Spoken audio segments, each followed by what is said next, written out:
Karena kita tak diberitahu, tak dikabari oleh Allah Subhanahu wa Ta'ala.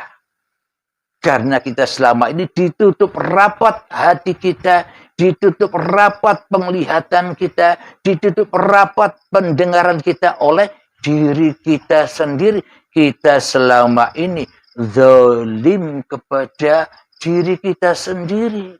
Rabbana zalamna anfusana. Itulah bukti penyesalan taubatnya Nabi Adam ketika Nabi Adam zalim memakan buah yang terlarang, memakan kayu yang terlarang. Apa? Buah khuldi. Apa maknanya? Mengaku-akui, memakani kehidupan ini, bahwa hidup ini hidupku Adam. Yang tadinya tidak ada, ngaku-ngaku ada. Yang tadinya tak wujud, ngaku-ngaku wujud. Yang tadinya tak hidup, ngaku-ngaku hidup. Yang tadinya lemah, ngaku-ngaku kuat. Yang tadinya buta, ngaku-ngaku melihat. Yang tadinya tuli, ngaku-ngaku mendengar. Yang tadinya bisu, ngaku-ngaku bisa berkata-kata. Itulah yang dimaksud makan buah khuldi. Selama ini kita makan buah khuldi. Selama ini kita zalim. Selama ini kita kafir. Masa ibadahnya orang kafir akan diterima oleh Allah? Islam dulu baru ibadah. Islamkan dulu hati kita. Jangan Islam ala dohiriyah wae. Jangan Islam ala syariat wae. Sedangkan hatinya masih kufur. Maka dari itu turunlah ayat. Ya ayyuhalladzina amanu. Udkhulu fis-silmi kaffah. Wahai orang-orang yang beriman, wahai manusia yang percaya bahwa Tuhan itu ada, wahai manusia yang percaya bahwa dirimu itu ciptaan Tuhan, wahai manusia yang percaya bahwa tiada yang menciptakan alam semesta ini selain Tuhan yang mencipta dirimu juga. Maka udkhulu fis-silmi kaffah. Masuklah di dalam agama Tuhanmu dengan sempurna. Apa maknanya? Pasrahkanlah dirimu. Hidupmu yang kau akui, pasrahkan bahwa itu bukan hidupmu. Badanmu yang kau akui pun juga pasrahkan. Karena badan ini bukan buatanmu, bukan ciptaanmu.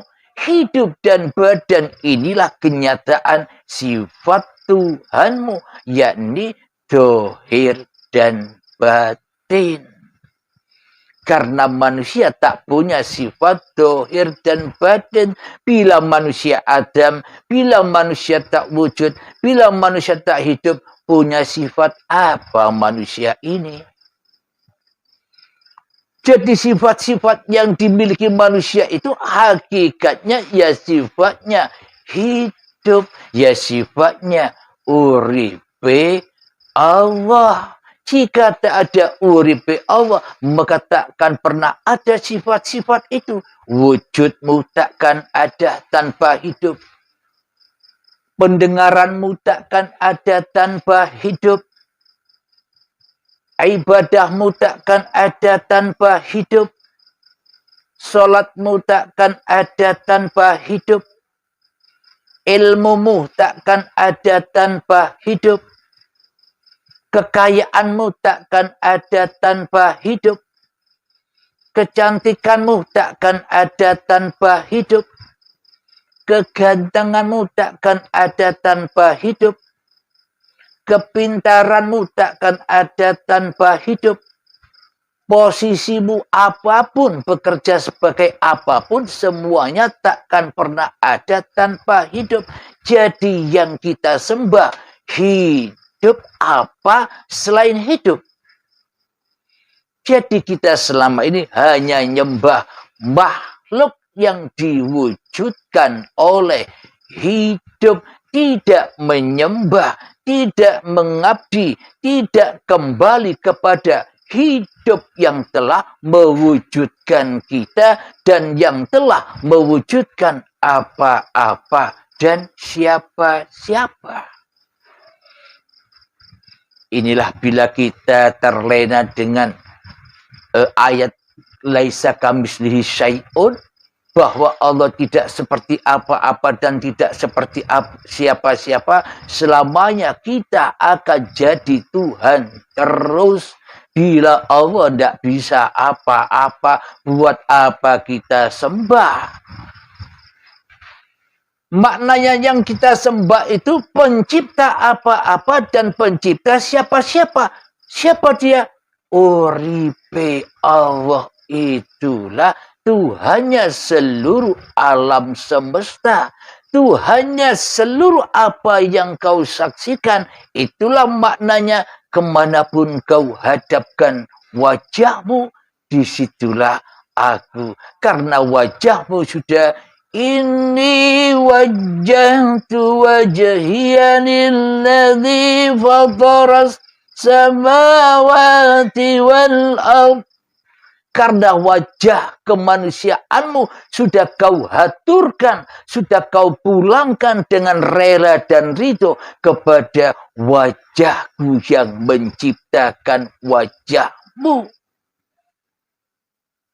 Akulah sebagai sang pencipta langit dan bumi dan termasuk yang menciptakan wajahmu.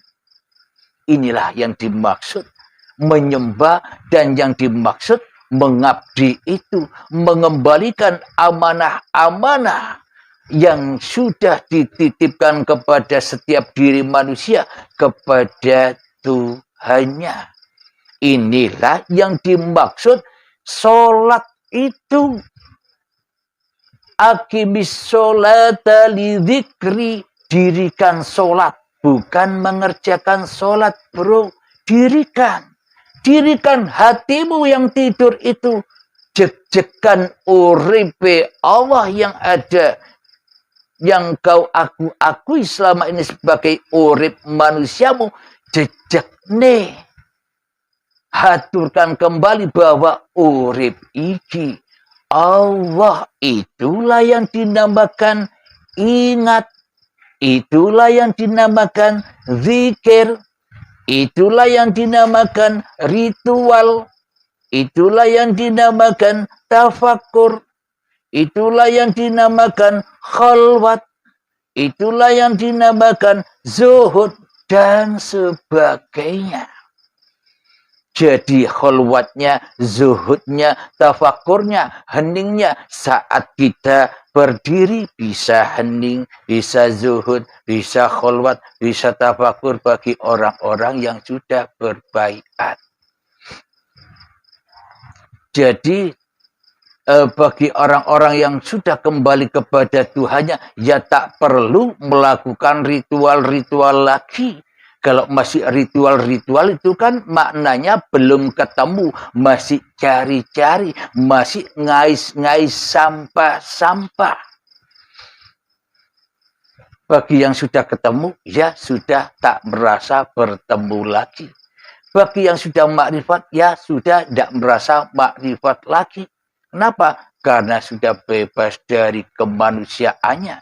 Karena sudah bebas dari belenggu-belenggu hawa nafsunya. Sebagaikan burung yang terbang dari sangkarnya. Bebas lepas bersama jais Tuhannya. Tiada hukum-hukum lagi yang mengenai dirinya. Wong sudah mati, ya tak ada hukum lagi. Jadi hukum itu ada buat Anda yang masih merasa jadi Tuhan